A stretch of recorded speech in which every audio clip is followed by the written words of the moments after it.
there's so many small things we can do. And I know some people think like small things don't matter. And I used to be like that in the heydays of my like activism. I was like, small steps don't matter, but they do. If everyone leaves RBC because they're like, fuck you, then okay, they're not necessarily going to go bankrupt. Or it's going to hurt them. It's going to send a message. I'm Colin Burrows, and this is the Woodstein Media Podcast, Episode 10. This podcast is produced on the lands of the Mississaugas of the Credit First Nation, Anishinaabe, and Odawa peoples.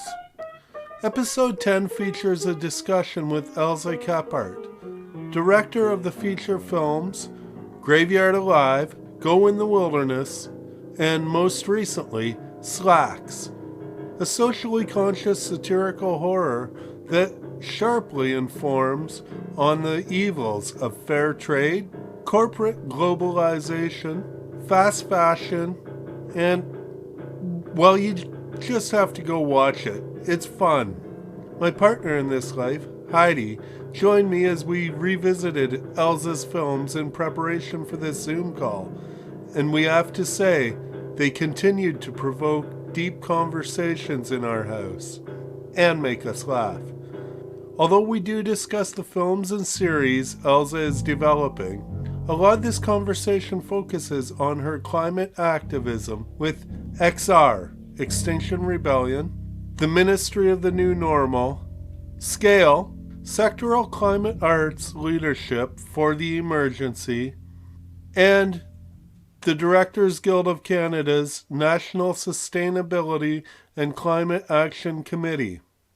During the podcast, you will hear a few songs from Mesmerica, Expect a Circus, by ex-Chumbawamba member Danbert No Bacon, Kyra Wood Kramer, and The Axis of Descent.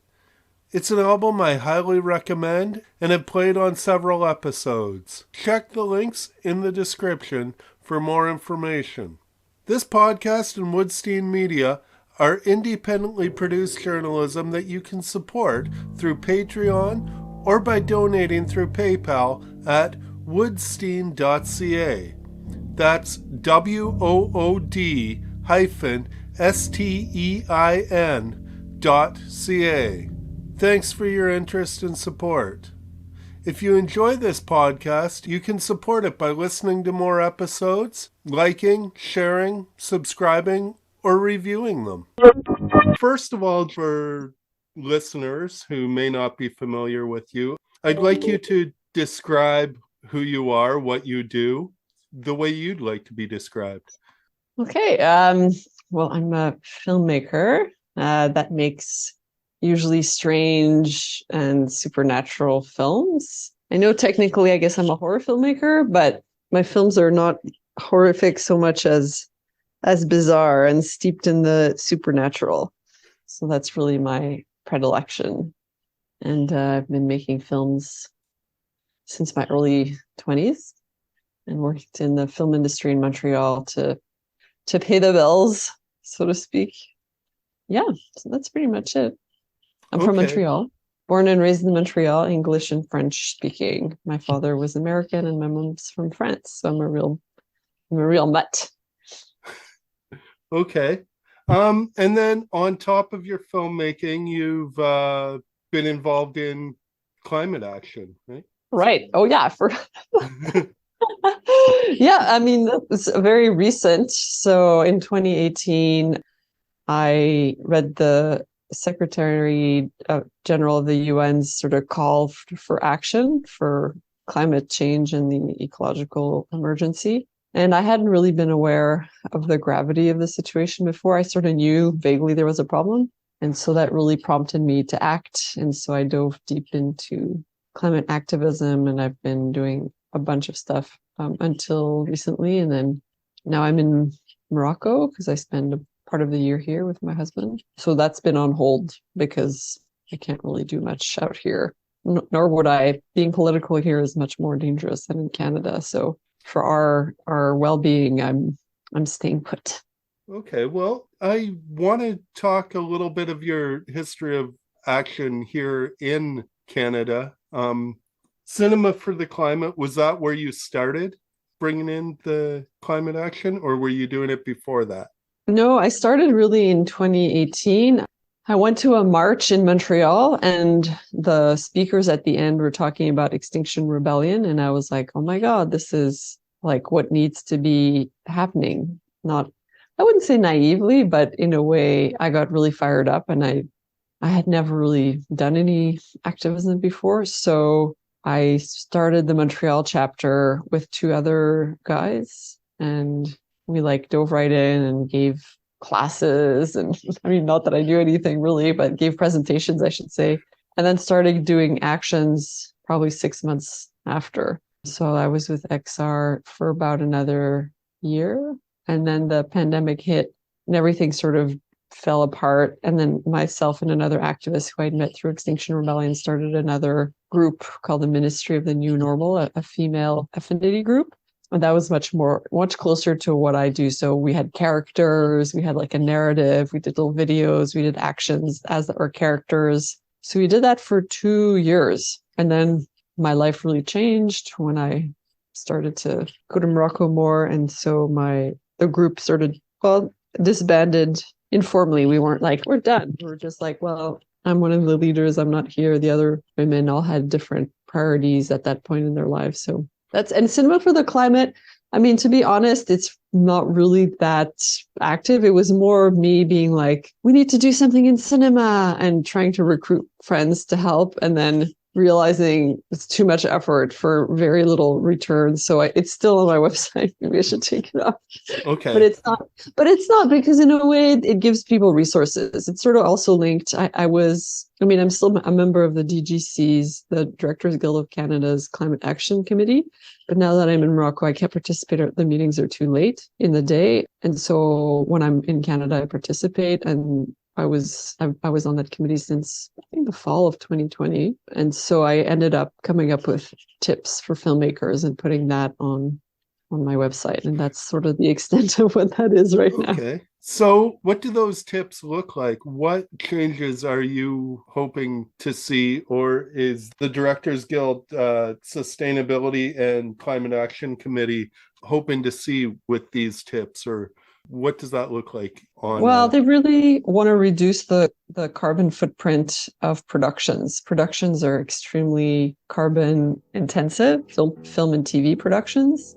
So and because film is always in like an urgency mode, it's really hard for people to stop and sort of plan initiatives to reduce their carbon footprint. But because a lot of studios have started to do it and really implementing it in their practices and what they expect from service productions, I think it's been trickling down to Canada. It's like everything from changing your fleet to EVs, or reducing the size of the cars used, to using tie-ins instead of diesel generators, making sure to reduce food waste, because that's a big producer of methane in the dumps, reducing paper, reducing flights. So basically reducing inefficiency, and also in the art department, making sure that instead of throwing away sets and props, and that everything is recycled and repurposed and goes back into the consumption chain. So it's really a different way to see a production. And the DGC wants people to really start thinking about it from the beginning. So even before going into production, like as you get the money,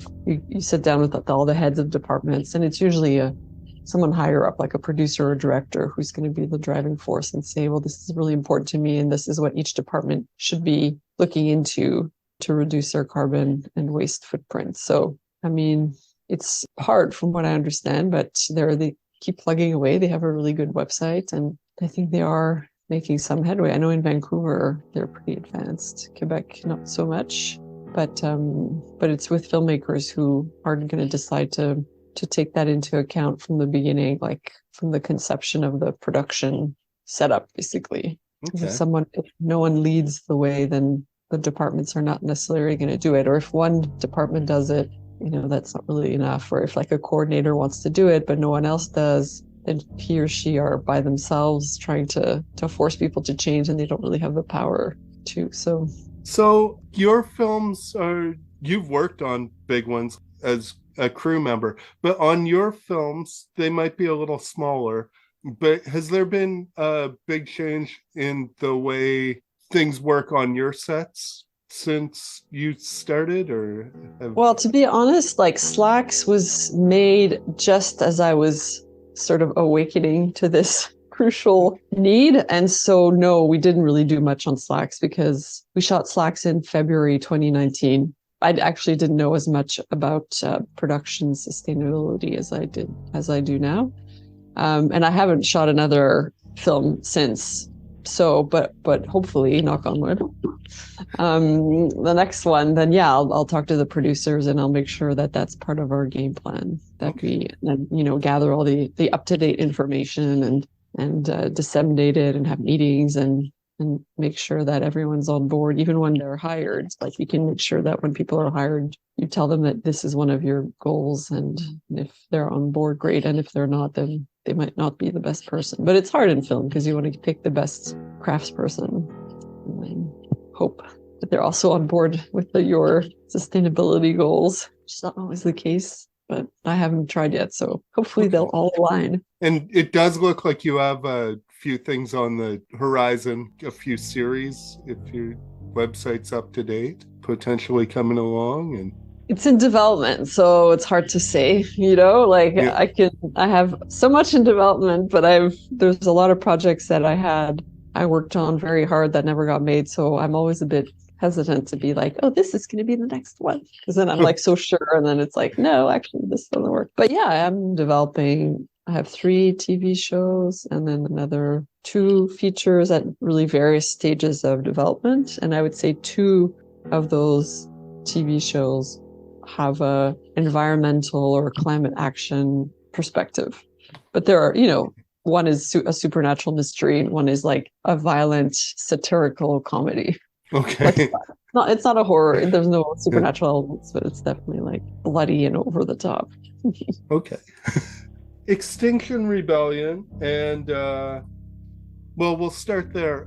Could you talk a little bit more about what that is and what your participation in that was? Yeah, so Extinction Rebellion, also known as XR, came out of the UK, and it's a nonviolent civil disobedience movement. So it adopts the model of disruption, nonviolent disruption of society in order to get governments, usually governments or corporations, to react to the climate emergency. So this was done a lot in the civil rights movement, in the anti-nuclear movement, the suffragette movement. So it has a long history of working. And XR in the UK was quite active for about 2 years. Then obviously the pandemic sort of smashed it. And now, from what I understand, they're still active, but not as disruptive. So the idea of disruption is to sort of force the issue into society. So you do disruptive actions and then you get press coverage and then people go, oh my God, there's a climate emergency.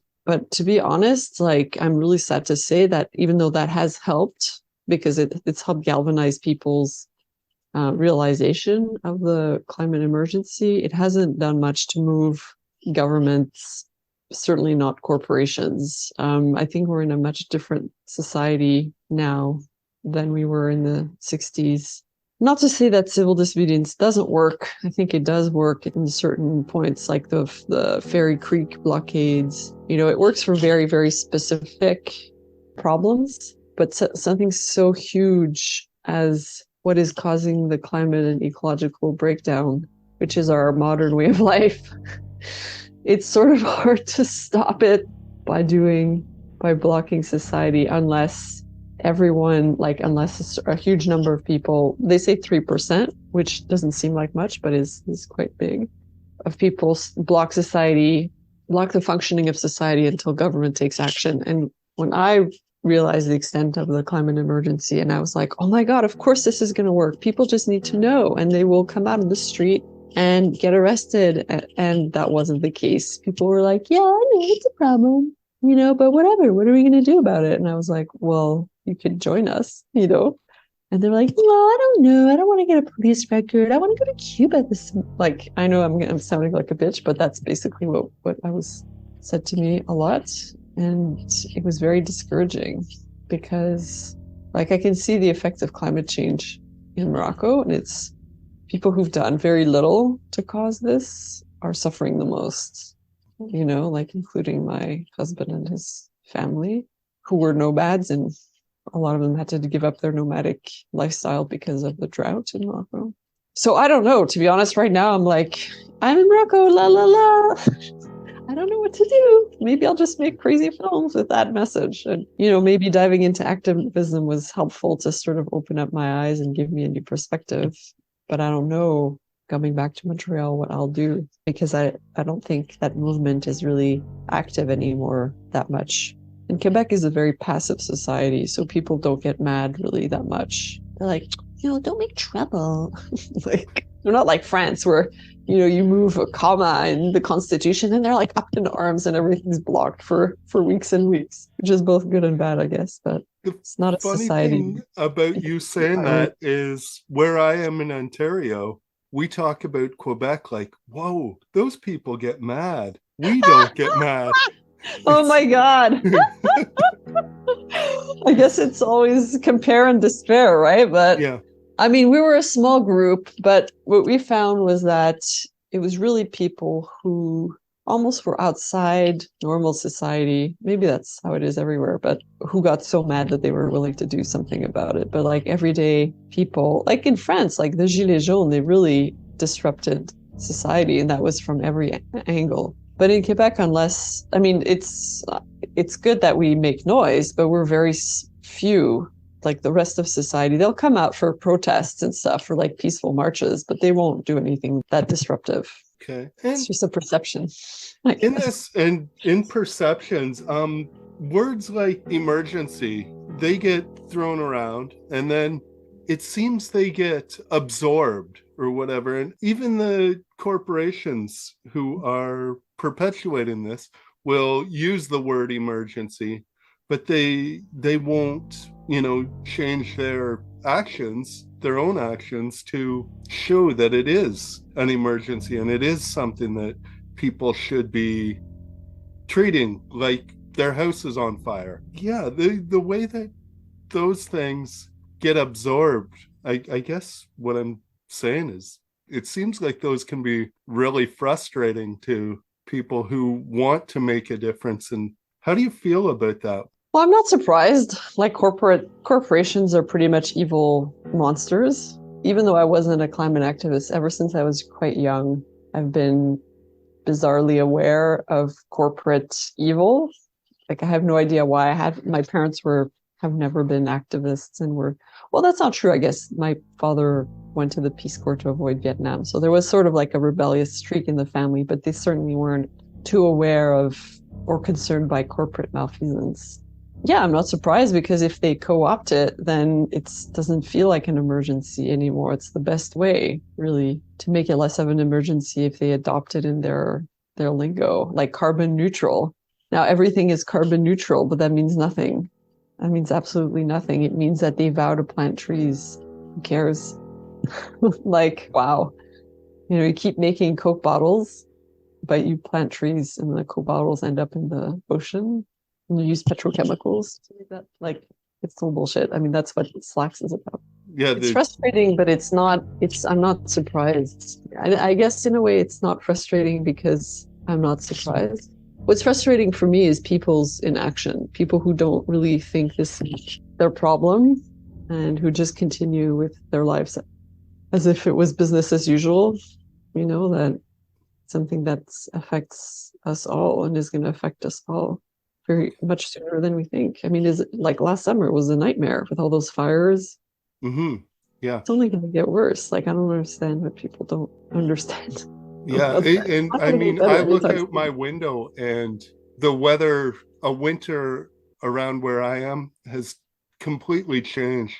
And it's not like we have one winter that's a little different than the other ones, and then it goes back to how it was before. It's progressively been changing, and we used to never get as much rain in January and February as we're getting now. It used to all be snowstorms, and the climate around here is I don't know what to say. It's fucked up.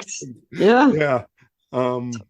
It's totally different than it was years ago when I was growing up. And we can see that and we talk about that, but it seems people talk about it, but are not prepared to do anything more than talk about it a lot of the time. It's not something that's going to change if we're not willing to do more than talk about it. No.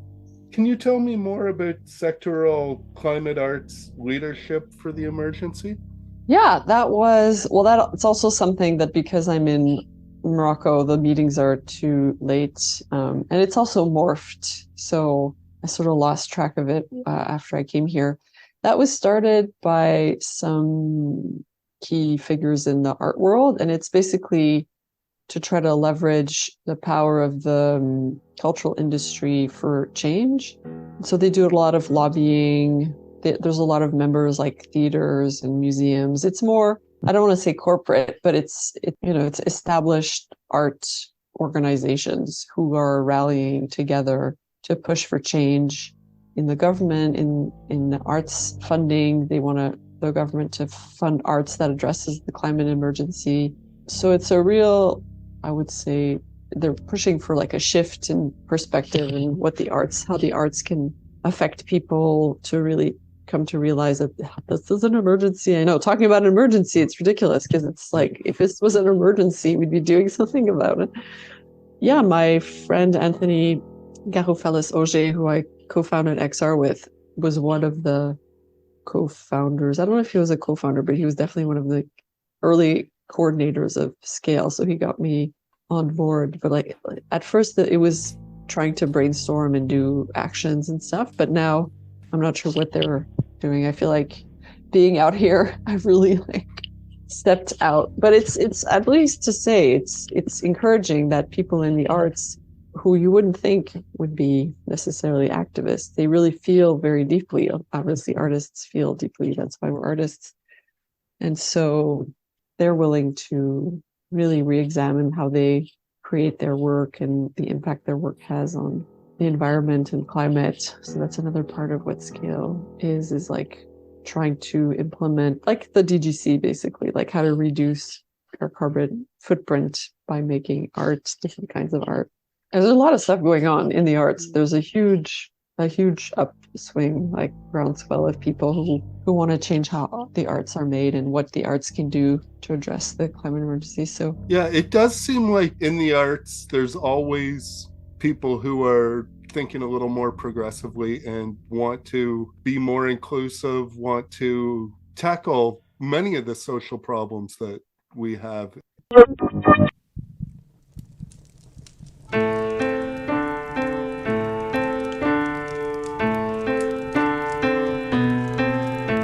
Standing on a chair, a precarious chair. We're at the end of a very short rope. We don't want your thoughts or your prayers or your hopes. We want you to act like the house is on fire, 'cause it is. 'Cause it is. Help, help, the world is on fire, 'cause it is. 'Cause it is. Help, help, the world is on fire, and we need a world of helpers to help us down from here.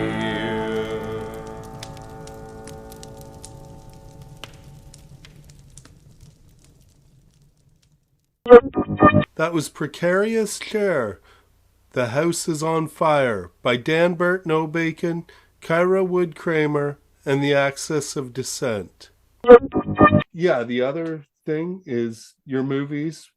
Watching your movies again, and we noticed a theme that might have been totally intentional, going all the way back to Graveyard Alive, which you told me you're getting a 20th anniversary.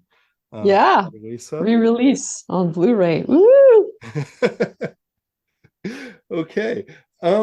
So the one theme, and it may have been totally intentional, but we noticed it more because gaslighting it's one of those phrases that's in the media all the time now. And the character of Goody Two Shoes, who we find hard to like, but we're very sympathetic because all throughout the movie, she ends up being told, she's hallucinating, she's paranoid or crazy. So we viewed it with that eye on modern media. And was that something you were thinking about when you were writing it way back then? Or I didn't even know the term gaslighting. I mean, I just know that that's how women have been treated for centuries.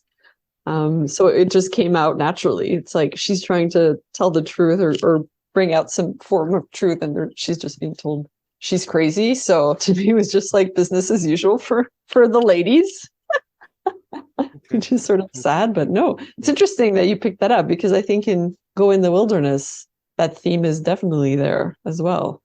Mm-hmm. And Slaxx too, of course. Yeah. Okay. Yeah, we got through Graveyard Alive and Go in the Wilderness last night. We're gonna rewatch Slaxx probably tomorrow night after work. Oh, a mini Elza Kephart festival. I love it. Yeah. Yeah, we love it too. And we're excited, hoping some of those things you have in development get picked up and go through. And 2 years I've been working on some of these suckers for like 20. One was 20 years. One is like 10 years, and one is pretty recent, but then another is about 5 or 6 years. Or I guess including another draft, it's almost 10 years. I take a long time. Well, Graveyard Live is done very fast, but the other ones were not, so it takes a while, but I hope so. I hope especially the environmental ones get made, because I think those are really relevant. So those are the ones that I most like to get made. I guess I kind of heard a connection there. When you're working on getting a film or a series made, it seems like things go slow and people may not always pick up on what you want to be putting out there. So is that something that kind of already receiving that sort of treatment when you're trying to get your work out there? Is that something that you can connect to the way that people react to climate action? Because there's maybe a similarity of people not always picking up what you're putting down right away. Or I'm not. It's an interesting question. I'm not sure it's the same. Okay. It comes from the same place. I think for me, until before I made Slaxx, people didn't really take me seriously. But I think partly it was because I was a woman, because there was a lot up till, 5 years ago, I would say. There was still not a lot of women directors. Women weren't taken seriously. There's definitely unconscious bias in financing. And also in Quebec, no one made genre films. I was an Anglophone. So I sort of had all the decks stacked against me. But it took me a while to realize. I just thought, I was not good enough, like a lot of women do. But then I got introduced to some feminist writings by a really great group of women called Réalisatrices Équitables. So that really helped me be like, no, it's not my fault. It's just, like you said, gaslighting, right? It's like, I was told so many things like, it's in English. We don't really fund English films that much. Or, but we don't really fund genre films. So I guess I was being, in a way, gaslit. But then I made Slaxx, and I knew, I was like, if I make Slaxx, I bet things are going to change. And people definitely take me more seriously now. So I think the stuff that might have been too obscure before, now people are going to pay attention to. It doesn't necessarily mean that it's going to get made, but at least now I've got like a foot in the door, and I have a lot of great reviews, and Slaxx did really well. So people are going to actually listen and be like, maybe, she has something to say, rather than be like, this is too weird, or like, we're not sure you're ready for this. How many times did I hear that? But for climate activists, to go back to your question, I think climate activism It's more that people don't want to change, or they don't want to really understand the amplitude of what's going on, or even if they do, it's too much. I get it. Like, they don't want to have to do anything because it's just too much once you really start to think about the magnitude of it. So I think it comes from a different place. But yeah, for sure, it's the results can be similarly frustrating. We already talked about your films or series in development. Are they too early? Do you want to go into talking about them? Okay. Yeah, sure. Yeah, sure. I mean, the one that I would say is the most relevant, well, there's two. One that I've been working on for one of the longest ones I've been working on, and I would say which is particularly relevant, is called Night of the Pendulum. It's a miniseries set in the north of either Quebec or Ontario in the mining industry. So it's about a young engineer who is given seemingly by accident, a pendulum that starts to sort of mess with his mind and start to make him see a different dimension of the world and of nature. And concurrently, there's a young woman in Ontario who starts to bleed from the ears, gets like this terrible ring in her ears, and bleeds from the ears, and then finds out her mother and her father died, who live in that small mining town. She moves back for the funeral. And she realizes that I don't want to spoil it, but whatever. That let's just say that she and the mining engineer are tied together by an ancient curse. But the curse has to do with how the mine has been able to mine gold for decades and why this mine is seemingly endless. And so it's a definite comment on extractivism and the greed behind the destruction of nature, and how if people don't do anything about it and change their perspective, it's going to kill them. So I like that one because it's like a supernatural mystery, and those are my favorite. Then I have one called Global Terror Inc. about a group of young activists who decide, instead of just like marching or doing climate actions, decide to basically punish corporate malfeasance or corporate malfaiteurs. I don't know how I would say it, like corporate villains who are responsible for the climate and ecological emergency. And basically they just go out and torture and kill them. And they have a grand plan. It's like Slaxx in a way. So it's a critique on obviously corporations, and but it's funny. It's like humorous and satirical. So that one would be a lot of fun. And then I have a vampire series that I've been working on with the Slaxx co-writer Patricia Gomez-Latar for like 20 years. It used to be a feature, and then it didn't quite work, and then we turned into a series. No one's picked it up yet, but I think it would be a lot of fun. And then I have a feature film that I'm with the Slaxx producers. It's more like a possession, like a bizarro possession story. It's not a ghost story quite, but it's like a psychological possession story. So that I'm rewriting that one, and hopefully we want to apply for financing in the fall. We'll see where that goes. Okay. So it sounds like you've got a lot going on there. I do. I always do. Maybe too much. And any of them hitting like the pre-production, like a kind of stage where it looks like there might be a timeline for a release, or they're all... No. Okay. They're all in like super, like the vampire one. We don't know no. The short answer is no. Okay. But they're more advanced. Some are more advanced than others. So some have producers, some don't. So they're really all at different stages. So, and even the scripts are at different stages. Okay. I would like that, but not right now. As a fan, we're going, when's the next thing? When's something gonna come up? But yeah, take as long as you need, because we don't want to rush you. And I want to rush myself, and I find out I can't. I just take a long time. I always say I'm a Pentium 2 processor. It just takes me a while to get it right. Like, even if I force it, it doesn't work. It just sort of, I'll have like a spark, and I'll be like, yes, okay, that's how we need to go. And then it usually goes pretty quickly once I'm like, okay, we need to do it like this, until I hit that point. And then it's like, you've done it, but then what do people think? Who's going to produce it? Who's going to fund it? That's nuts. Film is nuts. Okay. So that's what's on the horizon for film. And then as far as activism goes, or anything to deal with the climate emergency, do you have anything going on that way, or any way you encourage people to be involved in that?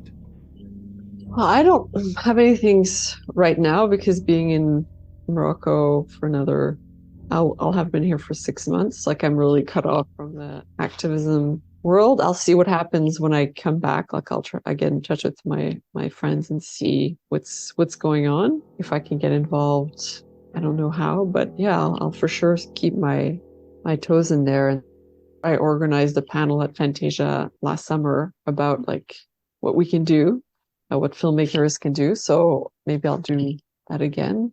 And as far as what people can do, I mean, you can get involved in some organization there's so many ways to be involved, like just community gardens is one. It sounds like innocuous, but growing your own food is very important. Even like supporting local farmers, driving less, flying less, not eating as much red meat or dairy, reducing your consumption, reducing your need for unnecessary goods. Our society is really great at like making us want stuff, and then it breaks after 5 days, and then you have to get something new because no one can repair it. But being in Morocco has really changed my outlook. Like, people here, at least where I am, not everywhere, of course, I can't speak to all Moroccans, but there's this whole swath of population here in this town. They're not poor necessarily. I mean, some are poor, but some are middle class, but they just don't have a lot of stuff. You go to their house and there's almost nothing. And again, it's not because they're poor, because they'll have a big screen TV, and some have a car, and their houses are very big, but they just don't have a lot of stuff. It's not in their mentality. Or they repair. People still repair things out there, or they just eat what's in season. Like, my husband is a great one for just repairing things until you can't repair them anymore. And he repairs them himself. I mean, he's very handy, but not everyone can do that. But just changing our mentality, instead of throwing things out or wanting the latest iPhone because it's come out, just wait until your old one is not good anymore and then change it, rather than like jumping on this fad. And like, fashion is just terrible. I mean, Slaxx is all about that, but like, overconsumption of fashion. If you go to a mall, if you start to see how many clothing stores there are in our cities, in the malls, it's ridiculous. It's grotesque. Like, just, we're used to it. So we go walk in and they're like, oh yeah, it's like 80% clothing stores in the mall, but why? Like, it's nuts. It's really nutty. So trying to change your outlook about what you really, really need instead of what you want. And credit has made it so easy for us. Like, in Morocco, I think one of the reasons people don't have a lot of stuff is because it's really hard to get things on credit here. A lot of people can't have access to credit, so they have no choice. They can't buy it. But I also think some people just don't, because that's not in their culture to consume, which I think is good. So try to like do like Southern Moroccans and don't buy anything, but just rethink what you need, and just make your life a bit. Which is a big change to our culture here in Canada. Like, we're wasters. We've been raised that way. We've become used to it. It's, I mean, really looking at other cultures and seeing how we can adapt. I mean, we think we're so superior with our technology and all that crap, but actually, when you change the way you look at things, there's a lot of stuff about our culture that's really grotesque in a way, especially overconsumption, and filling your every waking minute with stuff, with information or emails, or like, we can't just sit still and just live. We have to fill ourselves every which way, and I think that's very problematic. I could go on about why I think that is, but But I do think it's more a philosophical question in a sense. It's not just like, oh, corporate brainwashing. It's like a loss of sense of why we're here and what the point of our life is. And so we can just fill it with stuff and useless information to stop us from thinking. Okay. Just cause I just on a light note, Colin, on a light note. But I do think that's part of the problem. Well, I mean, in a way, light notes if things are emergencies, we should maybe be moving away from some of the light notes in our lives. But anyways, I think we've got a lot here, and I really thank you for talking to me. And Heidi wanted me to say again how special your movies have been for us. And so thanks. Yeah. So is there anything else you want to get out there to people that you can think of off the top of your head? I mean, yeah, that we are in like a critical point in the history of humankind, and that it's not a joke. People are suffering and dying because of this.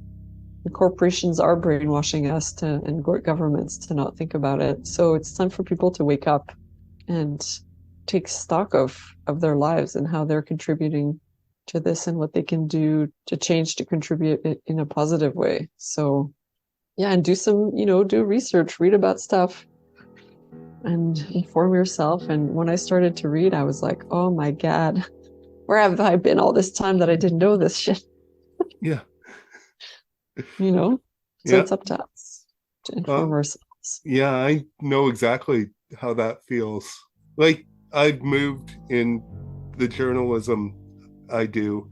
I realized how some of what I was writing was being edited because we didn't want to piss off sponsors or or advertisers and that sort of thing. So I really see the way we set things up in a way, even when we cover corporate social responsibility from banks and that, and make it look like they're doing great things on one side, and they're the worst. Exactly. On the other side, they're donating to the companies that are arresting Indigenous protesters, or they're investing in the oil industry on the other side, but they're planting trees, like you said, on one side. It's crazy. So I found myself just moving away from the journalism that I had been trained to do, because it's kind of depressing when you're doing one thing and want to see one thing happening, and you end up knowing that you're just doing something that's perpetuating what you want to move against. I think that's tough. It's a good point. I mean, not everyone can afford to change jobs or change the way they live, but I think people do owe it to themselves and to the rest of the world to take stock of what they can do. Can you change a job? You know what? One thing you can do, which is pretty simple, but I know it's irritating for a lot of people, is to change banks, to stop going into one of the top 5, especially RBC. RBC is the worst. So if you actually want to do something, you change away from RBC and send them a letter, tell them why you're changing. But all the top 5, TD, CIBC, BMO, Scotia, they all invest heavily in the oil and gas industry. So going to like a credit union, doing your research, that is something. Divesting, if you have investments, divesting from any investments in oil and gas, telling your broker, again, if you're lucky enough to have that you don't want, like that. I have a small investment I told my broker, I was like, I don't want any of this. And he was like, yeah, but I was like, no, I don't care how much money they make. I don't want it. And he was like, all right. So there's so many small things we can do. And I know some people think like small things don't matter. And I used to be like that in the heydays of my like activism. I was like, small steps don't matter, but they do. If everyone leaves RBC because they're like, fuck you, then okay, they're not necessarily going to go bankrupt. It's going to hurt them. It's going to send a message. So do it. Come on, you guys, change banks. Okay. So yeah, like I said, it's been great to talk to you. So Me too. I thank you very much for taking the time to do this. Me too. Okay. No, it was great. It was nice to chat. All right. Thanks. Bye. Bye.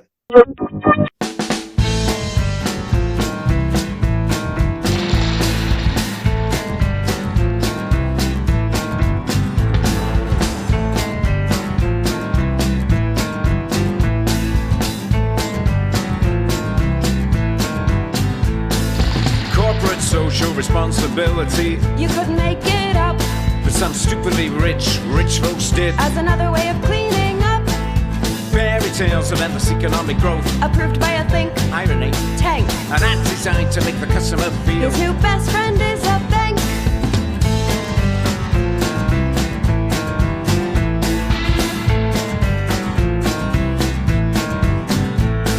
they're actors, for crying out loud, Just trying to make an honest living. Jesus, even the dog is an actor. Give a dog a bone for not pissing. Unreadable small print telling us nothing About what's coming down the pipe. Big banks investing in said pipeline, Giving carbon and other green lights.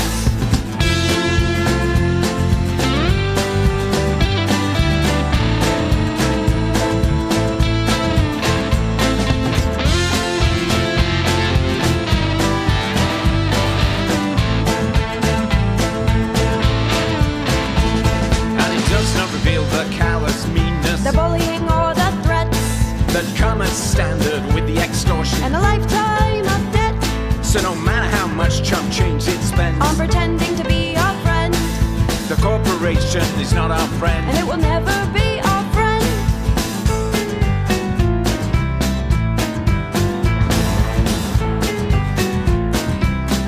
An inanimate entity with no sense of empathy, oblivious to all other externalities beyond shareholder wealth maximization and ruthlessly rewarding its jokers.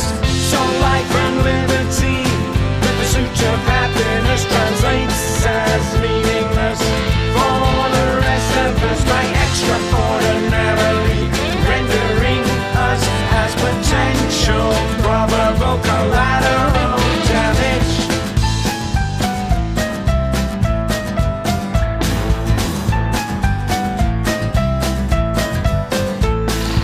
Corporate lawyers generating loopholes On an industrial scale, because there ain't no business like rat man business. like business as usual. No matter how much it bends over backwards, Pretending to be our friend, it's not a real person in any real sense. and it will never be our friend. If the corporation were a person, we'd slap its ass in jail and throw away the key for daylight robbery, crimes against the planet and crimes against humanity. We're throwing caution to the wind and oil on the fire for mortgaging our future for a few dollars more for rent.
Finishing off this episode, that was Corporageddon.